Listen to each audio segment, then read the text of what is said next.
the reason I'm more passionate about this is because it could be actively bad. One of the funniest episodes I listened to was when Tim Spector was on, who was very anti ultra-processed foods. And his argument about being anti-ultra-processed foods was interrupted by an advert on Huel. And I'm like, this is like so contradictory. If you're not in one of those very distinct groups of people, like -5 out of 10, because they could actually be detrimental to you.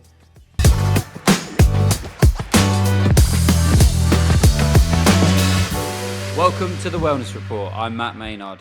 Today, we're cutting through the multi-billion-pound wellness fluff and putting the supplement industry on trial.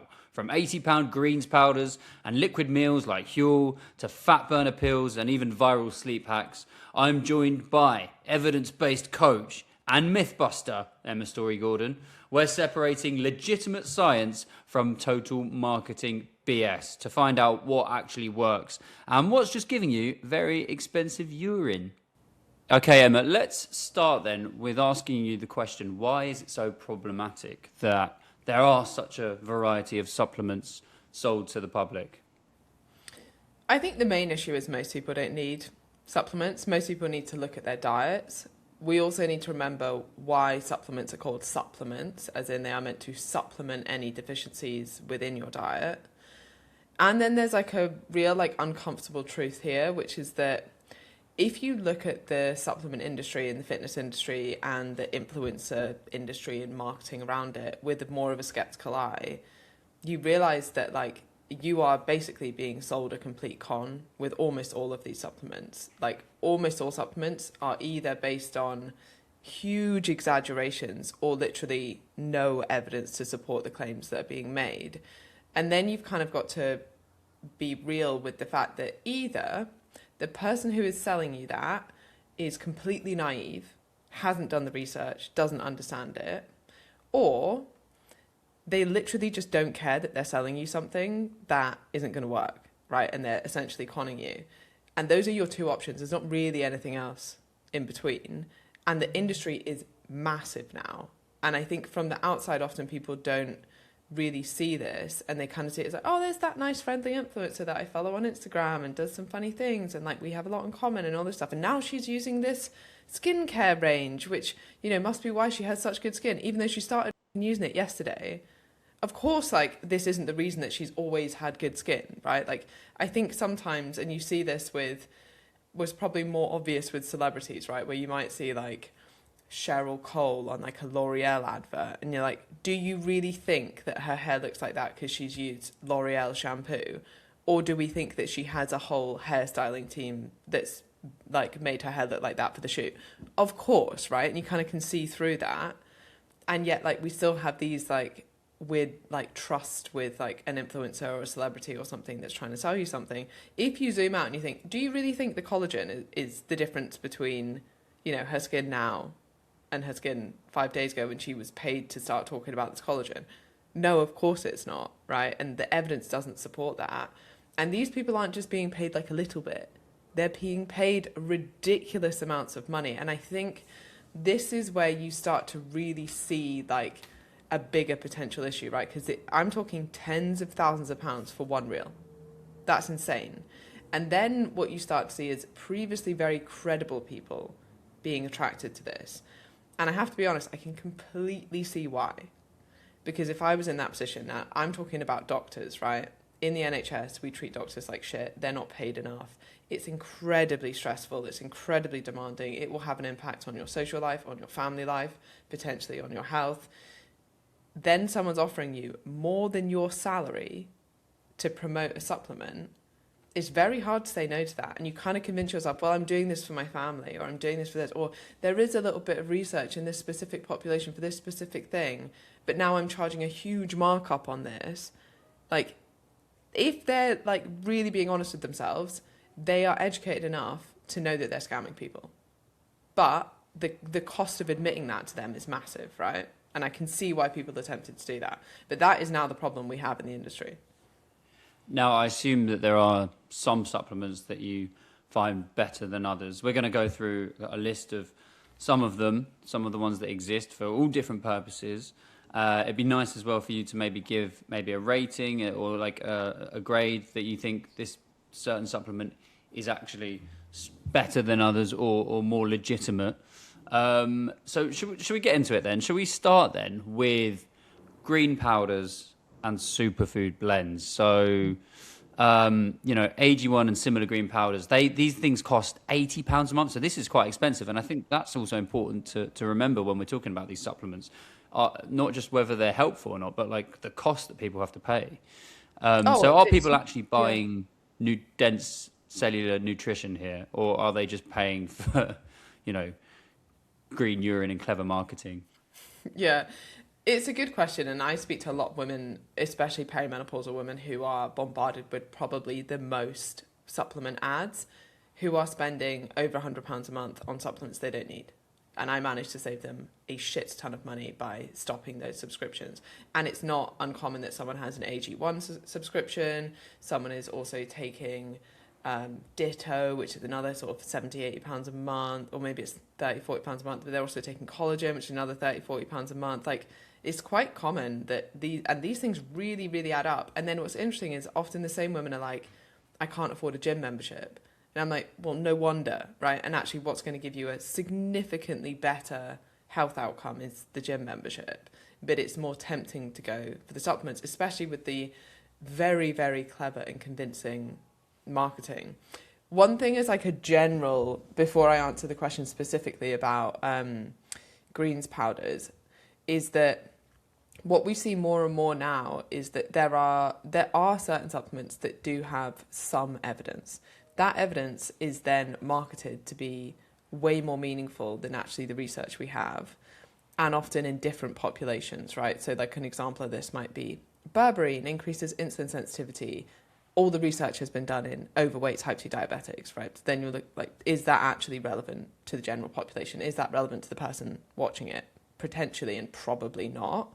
But the other thing that is happening a lot now is blends, because a lot of these supplements that work aren't expensive. So if you're now trying to sell, for example, creatine monohydrate for more money, you have to add in a few other things to bulk it out, to make more claims around it, so that you can then be like, yeah, no, this is a £60 supplement now, even though the creatine itself only costs £10 to £15, right? So you're seeing that a lot, where there might be one or two active ingredients bundled up, and then they make a load of different claims about things, but usually those supplements are underdosed within the blend. And that's kind of the biggest con I'm seeing at the moment, is these blended supplements that are underdosed and have a huge amount of marketing behind them. And then you're paying a premium for something that probably isn't going to work anyway. You'd be much better being like, oh, that active ingredient, I'm going to take it at the right dose on its own to see if it actually works for me or not. Back to your actual question, which was about greens powders. I think especially AG1, it's just a ton of marketing. And I think there's numerous problems with this. One of them is that it kind of lulls people into this false sense of, well, I've had my greens powder, I don't need to have fruit and veg today. And then you're missing out on fibre, you're missing out on actually more absorbable vitamins and minerals. I don't think that they're going to cause any harm, right? Taking a greens powder isn't going to cause any harm, apart from the fact it's so expensive. I also don't think it will do you much good. The reason it's so popular is they have a ridiculous marketing budget, because I don't think there's many podcasts that aren't, in the health and fitness world, that aren't sponsored by AG1. Like, it's insane. Isn't that a common theme of a lot of these supplements? The marketing budgets are really high. Mm-hmm. Oh yeah, massively. I mean, electrolytes is salty water. The marketing budget for it is absolutely insane. And again, that's a very expensive one as well. I think what's the most common electrolyte? Element. Well, possibly. There's definitely some in this flat. Yeah, so like Element is a good example. They sponsor a lot of big podcasts, and essentially you're paying a huge amount for some salt. Yeah. We'll come to that. So yeah, just in terms of those greens powders, then what's your overall assessment then? How useful are they, and are they just Not like 100% not worth taking. You'd be much better spending more money on eating fruit and veg. You'd get significantly better outcomes from doing that. so because of the price point? That's what really makes them pretty useless. I'm less against them because they won't do any harm. I just don't think they're doing good. And look, more of a good thing isn't necessarily a good thing. You kind of saturate that. So actually, if you're eating enough fruit and veg already, taking a greens powder isn't going to be beneficial to you.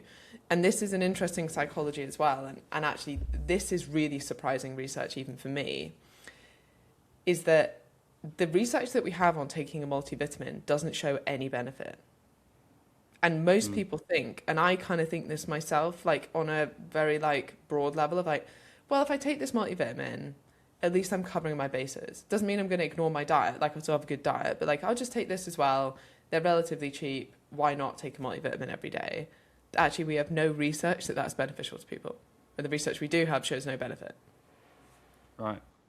Let's move to meal replacements then. And then these are also very well advertised in a certain big podcast. I know that the host has sworn by them, and like I used to listen to some of those episodes, and every episode was interrupted by an advert for Huel in this case, but there's also Jimmy Joy, another one. So they're kind of positioned as nutritional completeness, but yet you're basically drinking what you like tastes like a chocolate milkshake or a bit of a kind of earthy chocolate milkshake or whatever flavour you choose. But then the critics kind of would argue that they're ultra processed. What do you make of them? Are they legitimate or are they harmful? I think this is funny because obviously there's a huge bias to that podcast because the owner of it also has shares or at least owns a significant proportion of Huel. One of the funniest episodes I listened to was when Tim Spector was on. He was very anti ultra processed foods. And his argument about being anti-ultra processed food was interrupted by an advert on Huel. And I'm like, this is like so contradictory.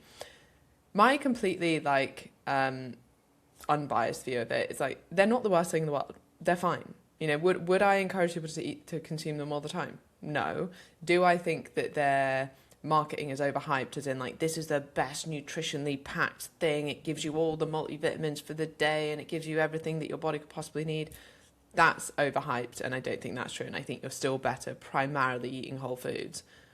Are they actively bad just because they're ultra processed? No. Even if you're like, yeah, I have one every single day because I'm really, really busy at work. My other meals are whole food based, and this just works for me in my life, and it helps me stay on track with my diet, and I exercise, and I'm healthy outside of it. Fine, like if that's what you want to do. If you're taking them under the illusion that they are in some way superior to eating food, that I think is false. But if you're like, to your question, like, are they good or are they bad? Like neither really. It's the context of your whole diet. I don't have a strong opinion either way. I would personally much rather eat my food. And if you are someone who is trying to stay lean in the obesogenic environment that we live in, or is trying to diet and struggles with hunger, what we do have research on is that eating your food rather than drinking it will make you way more satiated, partly because of food volume, partly because of your stomach stretching, partly because of the psychology of chewing and eating something versus just like drinking essentially a chocolate milkshake. But on the other side, is it really easy and convenient? And would I pick something like that up if I was like in an airport and had missed my lunch or something and I needed something on the go? Like, yeah, like for convenience, it's not a bad thing. I would still much rather, specifically with the meal replacements, as opposed to just like a protein shake, I'd still rather eat something. Yeah. Partly just for enjoyment, right? So I'd probably get a protein shake and some fruit or, something that you can actually eat. I must confess, so last night, obviously, this coming on to do this was fresh in my head, so I was thinking about supplements, and I had a game of football at 9 p.m. So I thought, I always hate that if you eat too much, obviously, and you know, you want to energize yourself, but you can go too far and you feel a bit heavy. So I thought, you know what, I'm going to try a Huel. This isn't an advert for Huel, by the way. At the time, it did make me feel reasonably full, but maybe that's because I knew that I had the football coming up. But by the time the game ended and I'd got home at like 10:30, so it's quite a late game. I was starving. My stomach was rumbling all night. I didn't eat anything after that, but yeah, you're just not as satiated, are you?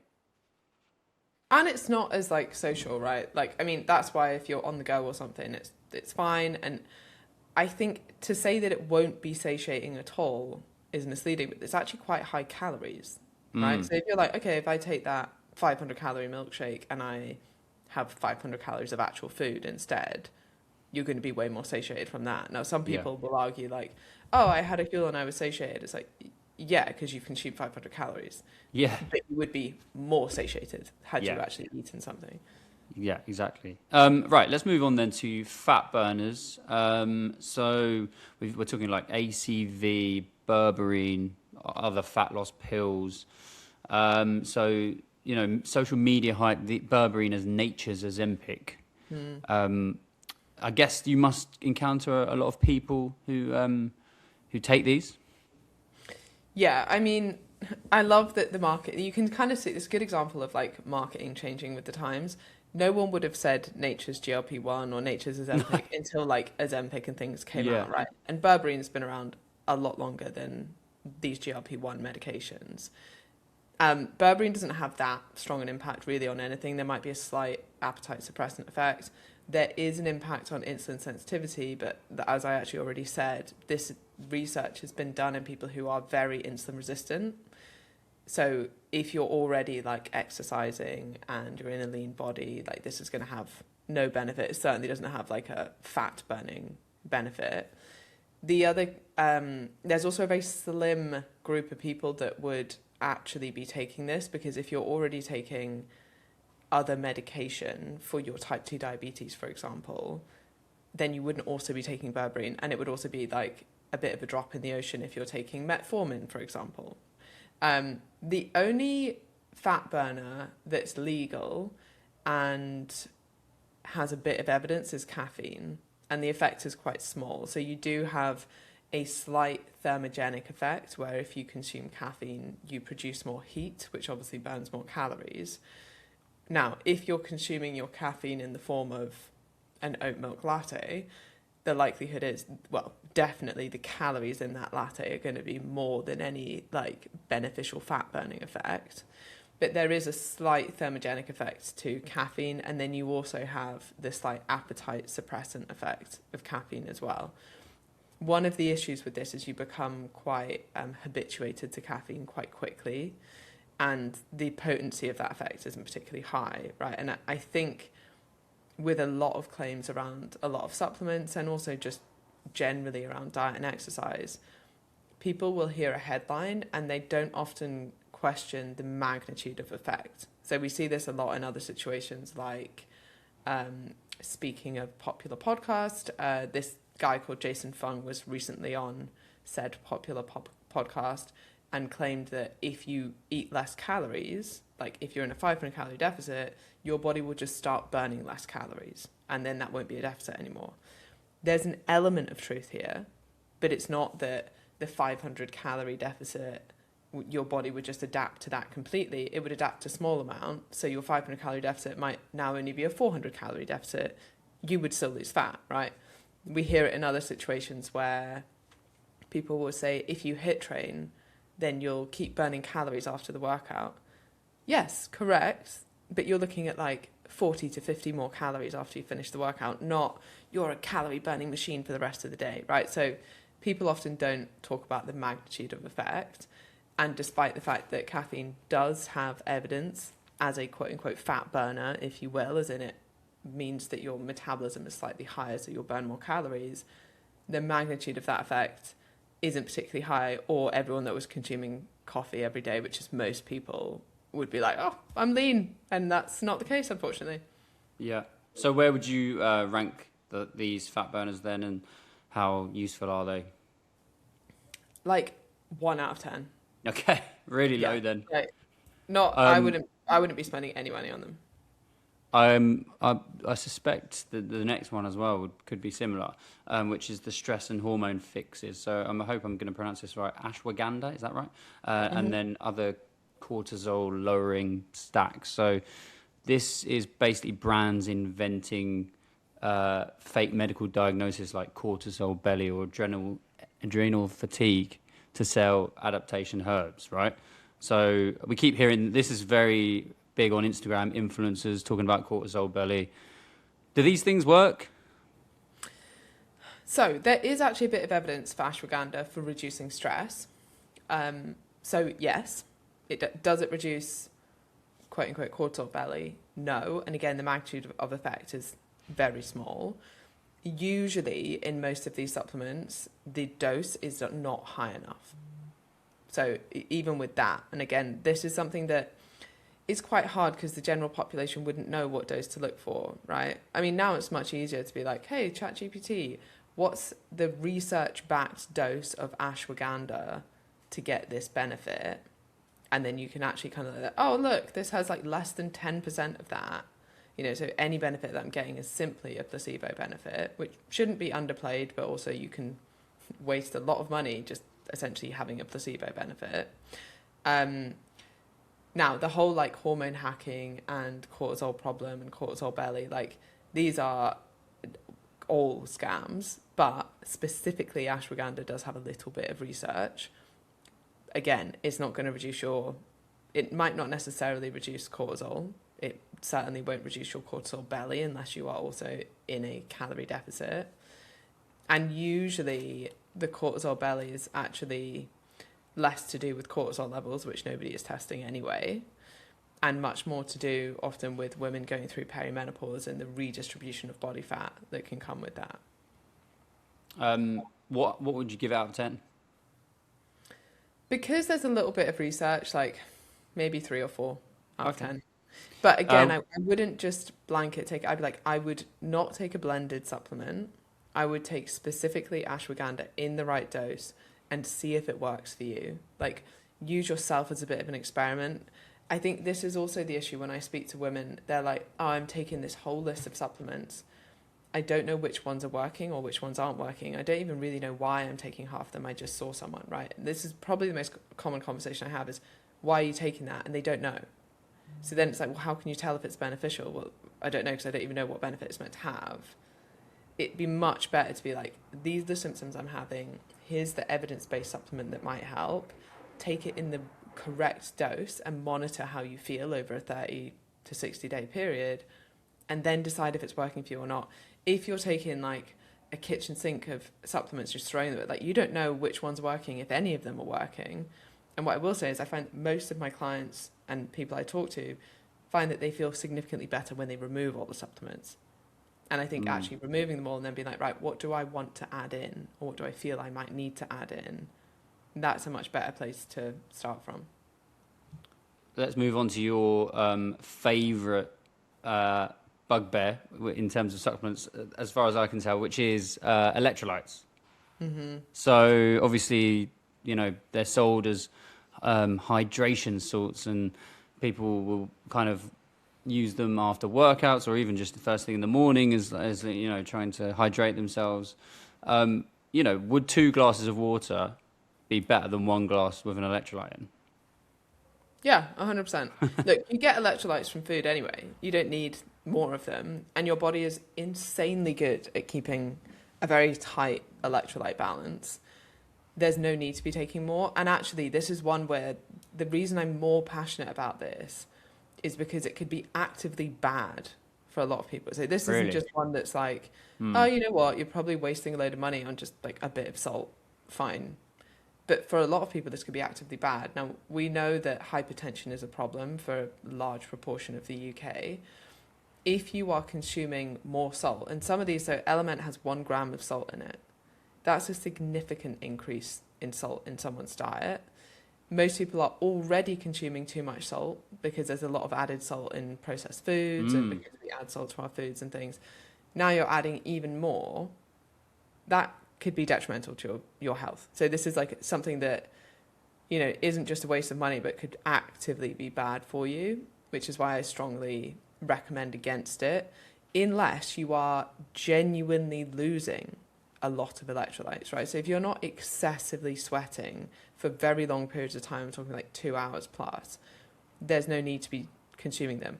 Or, in certain situations where you're like, I do actually need to be rehydrated because I've had sickness or diarrhea, then electrolytes might actually be a useful thing. But if you're not doing hours and hours of cardio in the heat, there's no need to be taking them.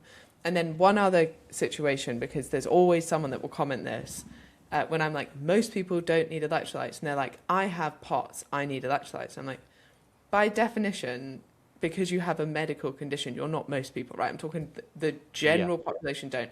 There are certain situations where they're beneficial, right? And this is where someone has very low blood pressure, and then actually consuming more salt might be beneficial to them.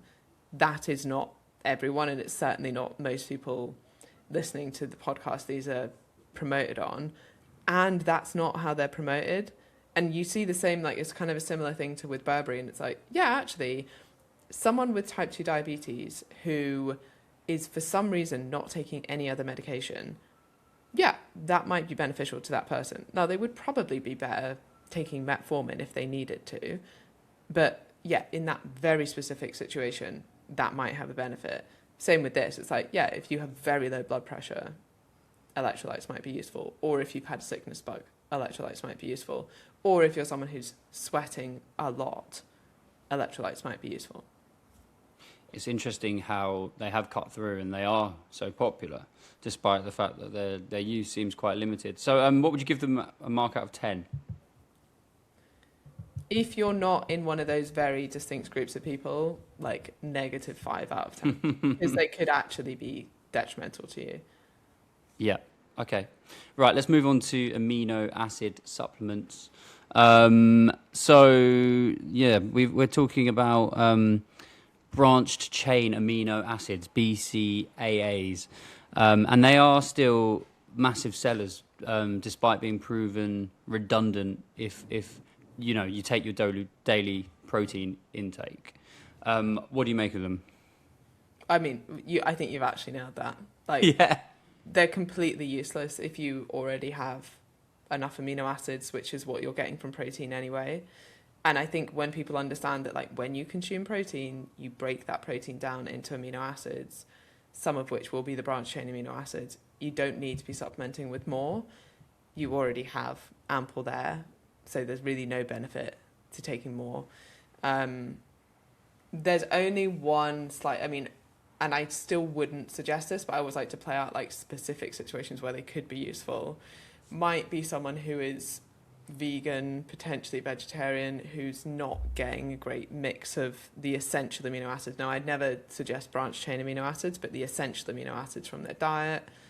If they were, say, a bodybuilder or something, and they were like, I really want to optimize this, I'd probably have one claim that you can make is that having some essential amino acids with your meals, just to make sure that you do actually have the full spectrum that you need to build muscle, might have a tiny benefit. But outside of that, I'd fail to see where these would have any benefit at all. So a mark out of 10? Just eat enough protein, 0 out of 10. Yep. Okay, great. Right, gut health. This is one that's become even more popular, I think, in modern times. So from the bloating pills, detox teas, it's kind of like I think it's a multi-billion-pound market nowadays. Mm-hmm. So what is actually happening in the body when someone drinks a detox tea? What is it? With a detox tea, essentially nothing. These things don't do anything at all. They might calm your stomach a bit, partly just because you're sitting down and you're having a cup of tea and you're slowing down, and maybe there's more the relaxation around it, and it's a bit of a ritual, and there can be a placebo impact to that. But detox teas essentially don't do anything for you. Right. Where there is slightly more interesting research, and again, this is probably why it's turned into such a popular industry, is people are now very interested in the gut microbiome. So now there are a lot of pre and probiotic supplements. again, I think a lot of the marketing claims are wildly overhyped, and the only time I would actually suggest them at the moment, and this might change, and if you can get different strains that have been proved to have different benefits, and that you can prove that they're actually getting to your gut microbiome as well, which is another problem with a lot of the supplements. But at the moment, the only time I would suggest them is if you've just had a course of antibiotics. And even then, it would still be better to be like, how can I adapt my diet to have like a bit more fermented food in there? And yeah, like, I mean, I recently was on antibiotics and I was like, yeah, I'm going to take some probiotics afterwards. Whether they actually did anything, like, very hard to say, right? It's more just like probably not going to do any harm. But I do think, again, there are some specific brands with a lot of marketing money behind them that will convince you that you need to pay 70 odd pounds a month for these probiotics, and they're probably doing absolutely nothing for you. And as much as the gut microbiome is really interesting, we actually don't know very much about it. So you can prove that it might be changing, but we don't know that those changes are positive or negative, or how they're being impacted by other things, how much of the supplement is actually getting to that part of the gut. So it is interesting, and I do think that in the future there will probably be more useful supplements in that regard. But at the moment, I think complete waste of money, massively overpriced. And a score out of 10? For probiotics specifically? Yeah. I think outside of specific conditions, so I think like C. diff infections can be helpful, or after you've taken antibiotics, like outside of those kind of like somewhat medical uses, as a general supplement, 0 out of 10. Okay. Everything's pretty low. We actually had a sleep expert on this podcast not too long ago, debunking a lot of the sort of TikTok trends on how to help you sleep. But I do remember the substance magnesium glycinate being a bit more proven to have help on sleep. So it's still having a massive moment on social media as well. What do you make of it, and any of the other trends that help people improve the quality of their sleep? There is some evidence for magnesium and sleep quality. If you're someone who's struggling with sleep, I don't think it's going to be a huge game changer, but it is worth trying. You know, why not? Even if it helps a little bit. Other supplements that do help are... Now I can't remember the name of it, and I always take it when I'm jet lagged. Do you know what I'm talking about? No. There is one that I take as well. Melatonin. Oh, melatonin. So you can't actually take that in the UK. I don't think you have to get it from... I got it when I was traveling to America. I always get one in America, actually, yeah. Yeah. So that can help reset your circadian rhythm and can help you sleep, but probably not needed unless you're jet lagged. Magnesium has a little bit of benefit, but again, it comes back to the kind of magnitude of effect. I wouldn't expect any huge benefit from any supplement. So that's kind of the line. And then it's like, okay, well, you know, if you're struggling with sleep and you've tried everything else, why not? Yeah, try some, but try it at the right dose. So find an evidence-based dose, the right type, because magnesium oxide specifically is very poorly absorbed. Test it out for a few months and see if it actually helps you. And if it doesn't, stop taking it. Yeah. We can probably give this a bit of a higher mark than the others. Yeah, I think so. 4 or 5 out of 10? Yeah. I think it depends on, like, because I think most people's expectation of 10 out of 10 is like, this is going to have a significant impact on me. I would struggle to give any supplement that. Yeah. But there is much stronger evidence for this, yeah. So what about... We mentioned multivitamins at the start, but like general health and immunity staples. So you've got your multivitamins, you've got your high dose vitamin C, zinc. I mean, I can remember my parents giving me multivitamins when I was a kid for like, it was just a fad. It would be like, you know, for a few months and then we'd all kind of forget and stop. They were kind of like sweets, right? So you were like, yeah, I'll have one, why not? Yeah, exactly. And what was the fish? Omega? I did have a weird period of that as well. So yeah, how useful are they? Is that period of me taking it in my childhood going to really boost me as an adult? No, and look, most of these are water-soluble vitamins. So like if you take high-dose vitamin C, you are probably just peeing most of it out, but it's relatively cheap. There is a certain phase, and I will always try and do this, and it's more to like hedge my bets than anything else, but if you feel like a cold coming on, if you take high-dose vitamin C, it's meant to reduce the severity of it. Whether that's having a huge impact or not, hard to actually quantify, but kind of worth doing because it's cheap and you just pee it out if there's no real negative to it.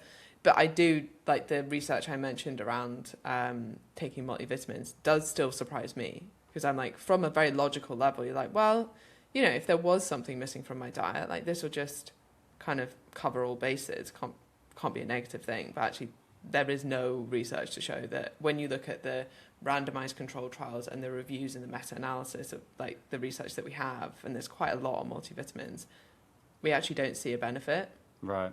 Which is surprising to me. Yeah. And now, I think the only kind of benefit that you can see, and this goes like broadly for most supplements, is that if you decide, right, I'm on a health kick, I'm going to take my multivitamin. If you're doing one thing every morning that is one of the first things you do and is an action in line with your health, that will probably impact the rest of your choices for the rest of the day. So if you get up every morning, you're like, I'm choosing to take my multivitamin, that will subtly impact your breakfast choice, which will subtly impact whether you get off the tube 2 stops early so that you can get your steps in on the way to work. You know, like all of these things. And then some people put it down to like the supplement, and actually it's everything else they've been doing. And I speak to a lot of women who have been kind of conned into taking collagen, and they are convinced that it's like changed their life. And then I speak to them and they're like, yeah, I know, I'm also going to the gym, sleeping better, you know, eating better, generally. It's like all of those other things that you have done. You're giving the supplement way too much credit, but they often coincide at the same time. I think vitamins are probably the pre-existing thing on this list that, you know, people have taken and considered highly for a long time. Everything else is way more in the last sort of 5 years. So what, on that basis as well, what would you give them out of 10? Honestly, I think for most people, I'm not massively against them because they're relatively cheap. I mean, I don't go for something that's been like marketed heavily and it's like, this is the best one in the world and it's going to cost you significantly more. Like a basic multivitamin, fine, 5 out of 10. Okay, great. Right, finally then, extreme wellness trends. So we've got IV vitamin drips, NAD plus boosters. I must admit, I don't know a huge amount about these things. So it's kind of like biohacking trends, basically. You know, and celebrities are paying hundreds of pounds to be to be hooked up to IV vitamin drips in their living rooms. Is there any clinical proof that these work? Well, I think to your point, which I think is a great point to make, and everyone should just kind of take a step back and think about it, is like a lot of these things have only come around in the last like 3 to 5 years, right? I would even say like 2 years ago, nobody was talking about electrolytes. And now suddenly it's like everyone should have these every single day. And if you don't, like you're really missing out. And same with collagen. It's like, I would say the last year it's completely exploded. And it's like, well, that's funny because nobody ever mentioned it before and we were all absolutely fine. And people were still in amazing shape and still had loads of energy. You know, like you just have to be a little bit more skeptical about why does suddenly everybody need collagen and greens powders and electrolytes and spending hundreds of pounds a month on supplements. That's quite surprising, right? And it's similar with this, like, why do you suddenly need an IV drip of vitamins? And sometimes these things can go horribly wrong because a lot of the time it's not actually medical professionals that are administering them. I think it's also like a very elite thing. So like, you know, people will spend thousands of pounds for certain supplements or certain treatments or to go to certain chambers or, you know, be at altitude for a period of time or have cryo freezing or something. And like, if that's how you want to spend your money, fine. But you're looking at the 0.0001% of like, you might have a tiny, tiny, tiny benefit to this. I guess the trend is kind of like the biohacking guy who's trying to live forever. What's his name again? The guy that was on Netflix. I can't remember his name either. Anyway, people I'll put a note on the edit. shouting at the podcast, being like, "It's this guy." Yeah, I'll put it on the edit. I think he's kind of created a bit of a trend, and I think if you're a bit of a geek and you're into that and you want to optimize your performance and stuff, fine. Is it needed for people? Absolutely not. Like, I don't even think it's probably not even beneficial. There's probably way better places you could spend your resources, both time and energy and financially. It's not something I'm particularly interested in. I think the NAD supplementation is interesting to an extent, but actually we don't have really any evidence of a benefit. So at the moment, what we have is all we can kind of see is that increases NAD levels in the blood, but we don't know that actually has any long-term benefits. Again, this is meant to be like an anti-aging type thing. At the moment, I would save your money, but with all this stuff, like, I think people, and I probably come across here as like very anti-supplement. I'm actually not. I'm anti people getting conned, and I'm anti like overhyping everything in the marketing and people wasting a lot of money. But if something works, I want all my clients to take it. You know, I want everyone to benefit from it. So if some research came out and was like, hey, this supplement's actually really beneficial, I would be talking about that. I'd be like, oh, this is really interesting. For this group of people, this might have a really strong benefit. But I think one of the big red flags to look out for is blanket recommendations, because it's almost always not right for everyone. So if you see someone that's like, oh, everyone should be taking this, or this will help everyone in every situation, like, that's not true, because you don't know what people's diets are. And really, back to the point, like, supplements are meant to supplement your diet. So really, the most impactful supplements for people are filling gaps in their diet. The best thing to do would be to improve your diet. But let's say, for example, you're a vegan or a vegetarian, particularly if you're a vegan, you're probably not getting much B12 in at all. So actually, supplementing that would have a huge benefit for you. You're probably getting almost no creatine in. So supplementing with creatine would have a benefit to you. If you're someone who's, for example, already getting in enough B12, taking more isn't going to benefit you. Right, so let's sort of summarize then, Emma. Is there anything, what is for you, out of the 10 different areas of supplements that we've covered there, the one with the most help to us in our diets and in our general goals for weight loss or whatever it might be?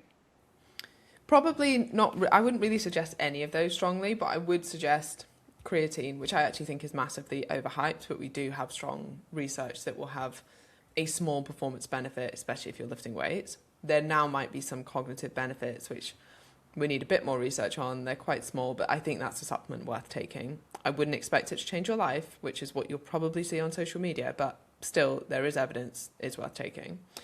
The other one would be vitamin D, especially in the winter in the UK. The other one would be omega-3s, but it is quite hard to know which ones to take, because if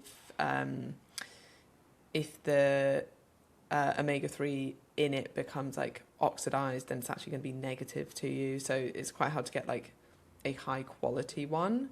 And just because it's more expensive doesn't actually necessarily mean it's higher quality. It could just mean they put a bigger markup on it. What else do I suggest? A whey protein shake if you struggle to get in enough protein. And anything else is really like what's lacking in your diet and how might something benefit that. Yep. Okay, brilliant. Obviously, if people want to follow you, they can get you on Instagram. You've got a new book coming out as well, right? I do. Do you want to see it? Yep, bring it on. There it is. And I guess people, if they follow along that, they won't need any of these supplements. Well, there's a whole section in supplements, kind of debunking some, talking through some of the benefits for certain populations, and then it kind of helps you decide what might be right for you. Yeah. Great. But yeah, probably the best place to get me. And if you are someone who is taking a load of supplements and thinking, am I wasting my money on this? Shoot me a message on Instagram and we can see. And that's just at ESG Fitness.